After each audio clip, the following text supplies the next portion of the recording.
so it's High Tech TV. I'm Anna Surida, and I'm here today talking to Kelsey Cole. Hello. Hi. It's really nice to meet you. We've been anticipating this interview for a very long time. So, Kelsey Cole is the Chief Brand Officer of an AdBank, and I would like to start with this interview with asking you about the future of marketing. You are a Chief Brand Officer of an AdBank, and it's a powerful online ad platform. What are the main differences between ad platforms based on blockchain, I mean strategical differences, and basic ad platforms? So a basic ad platform, if you could think about even like Facebook and the way Facebook operates, they have programmatic real-time ad buying. It's been a fantastic way for people to actually get tools and understand, where their money is going. But the challenge is you don't know exactly what Facebook's doing with that money. They're what's called a walled garden. And that's the same thing for Google, for instance, their display networks. You know how much you pay, but you don't know how much the publisher actually gets. You don't know where exactly that money runs throughout the system, and so you can better bet that you're not getting everything that you were paying for. So AdBank really is stepping back and trying to bring transparency into what's a very murky marketing industry. Over the past few years, we've seen a huge challenge in digital advertising where fraud is increasing exponentially. By next year, fraud will be $50 billion globally, and it's actually the second largest organized crime, second to drugs. So the mafia, even if you think of the sex trade or things like that, it's not as big as advertising. That's the problem we're dealing with.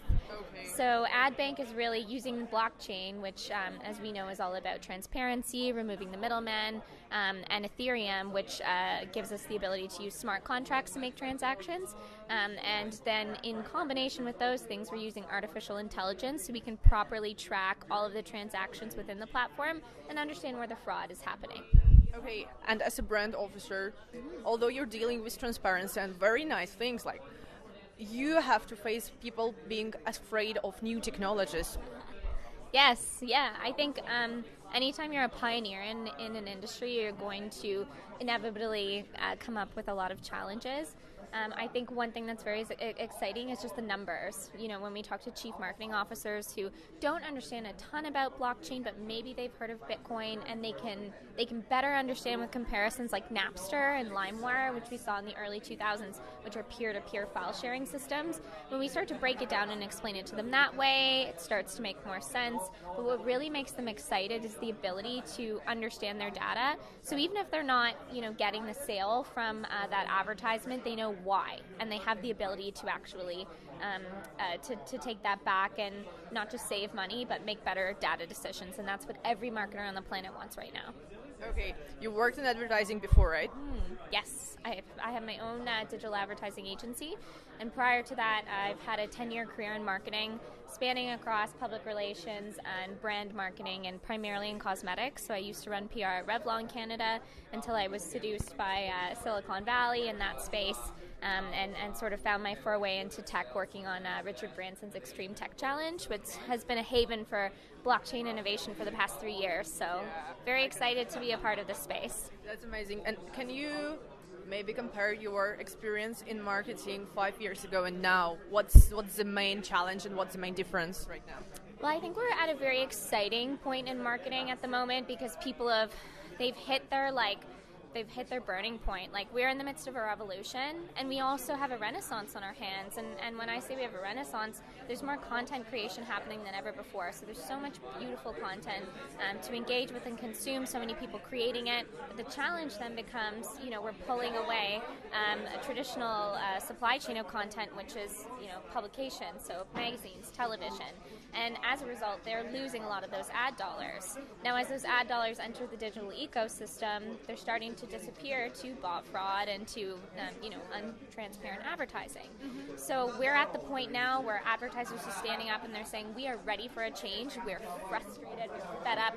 We've got Mark Pritchard, who's the CBO, Chief Brand Officer of Procter & Gamble, largest advertiser in the world. He has a $7.2 billion budget, and he slashed his digital spend and said, no more money for YouTube, not until you tell me where my money's going. Yeah. And he's really rallied a lot of the world's top advertisers to come together and say to the publications, the television networks, and to everybody online, hey, the jig is up. Pull your pants down. We want to see what's going on. That's That's amazing. Talking to you, I feel like for you, this transparency thing, it's not only about new technologies and new opportunities, it's more about justice and people being treated fairly, right? Yeah, I think we've got a bit of our team, I certainly feel like a bit of a Justice League kind of thing where we're really trying to take down the evil in the world and just give it back to the people, Robin Hood maybe, if you will, because there's a lot of people that are making way too much money and they're not the ones doing the work. I mean, we see it in the journalism industry. If you look at the stats, they think Time Magazine might shut down. I mean, that is just one of the most beautiful publications of all time. If we are down so much in revenue, 20% from the New York Times just lost in revenue, Vice, BuzzFeed didn't meet their targets. I really feel like we've got an opportunity to fix that. Okay, so you recently attended an amazing Womenhood Tech Yes. event in Vancouver, and Toronto. Yes. Sorry. That's okay. What are your impressions? I think it was really interesting. One thing I've noticed for women in tech is that everyone's afraid to still kind of have their voice heard. It's such a man's world, and you would think in 2017 that we're getting better. I think, here in Russia, we've seen a ton of women who are involved, and it makes me very excited. But if you actually look at the numbers, we've had a decline since the 1980s of female software engineers. Yeah. And so there's other ways to get into the space, obviously, through marketing, public relations, accounting, some of the non-techie ways to get involved. But I think what's most important is that women really take a seat at the table and that they ensure that boards of advisors have women, that we've got people from all perspectives, because I think leadership and to stand out in this world, you really need EQ, which is emotional intelligence, and that's something that women have phenomenally. And as we get deeper and deeper to tech and computers can do more crunching and more thinking for us, we need to better understand people and what they need.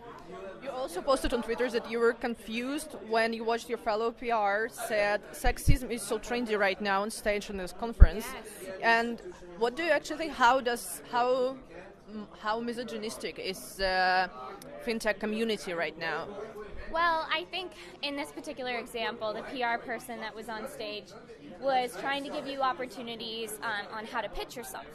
And she was saying to the women in the audience... It was she? Yeah, it was she, yeah. It was a woman, and she was saying that if you really want to get a reporter's attention, tell them about how you've been sexually harassed. Oh. I personally think, as a woman in the space, all of the Me Too conversations aside, which I do think are very important, let's focus on getting attention from our brains, from our innovation. Let's pitch based on the story we have to tell. Let's not pitch because, someone grabbed our tush or made us feel, and I'm not saying that that's not a story, but for someone to stand on a stage and say that's your in right now is lead with how you've been sexually abused instead of how amazing your team and your product is, I would never go. I would never take a low blow like that, and as a PR person I wouldn't recommend it to anybody. Okay, yes. Also, I can't help but not ask that you recently sold a kitty for $500, am I correct? Okay, Yes. Tell me, how did you do it? So I was a CryptoKitties OG, original gangster, their #1 fan. At the Ethereum Waterloo Hackathon, I met this team, and they all had rainbow shirts and balloons, and I was obviously very intrigued. And they were working on the visualization of smart contracts for the hackathon, and that they used to actually create these CryptoKitties. And CryptoKitties are breedable, they're collectible, they're kind of like digital Beanie Babies, kind of like pogs. I mean, there's so many different ways you could describe them. They're genderless, so you can breed them with each other, and each of their generations has different values. Yeah. And the more rare the kitty, the more you can sell it for.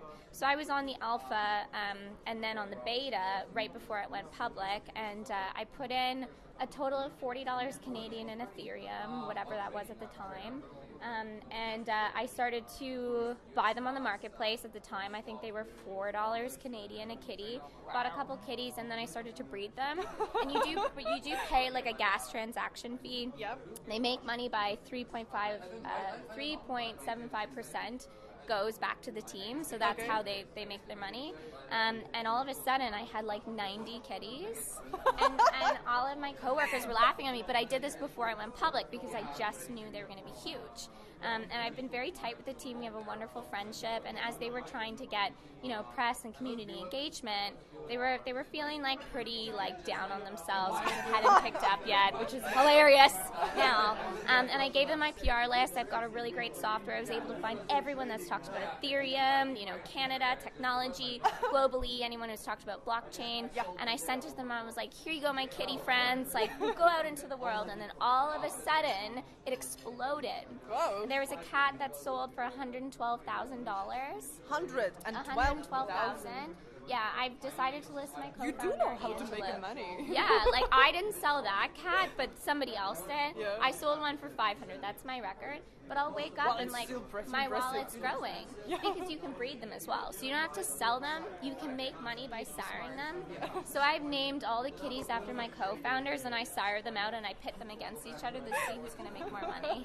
Okay, Yeah. so I think now being such a cool professional, you definitely are breaking the stereotype of woman who has like a lot of cats. Yeah, I don't have a cat at all. I have a Yeah, I crypto know. kitty. Well, Valley Crypto Bay. Kitty, Yeah. My crypto kitty name is Pussy Galore because I'm a James Bond fan. So I felt like that was a good tie-in. And no one had taken it yet. But no, I think it's fun. I think it's a great way for people to learn how blockchain and Ethereum work. And I've gotten a lot of people involved and interested who would have never looked at this space before because it's like super, cute and fun. And I do have a hot tip for everybody that's direct from the founders. Okay. So if you think that the kitty is nerdy looking, you cannot judge a kitty by its nerdy looks. The nerdiest kitties together produce the most beautiful and rare kitties. So it's the opposite of what you think you'd be. So if they're really ugly looking, it's because they're smart and they'll make beautiful babies. This is a beautiful thing to say. Yeah. Thank you very much. Thank you. It was Kelsey Cole for High Tech TV. Thank you. Thank you. Thank you so much. Thank you.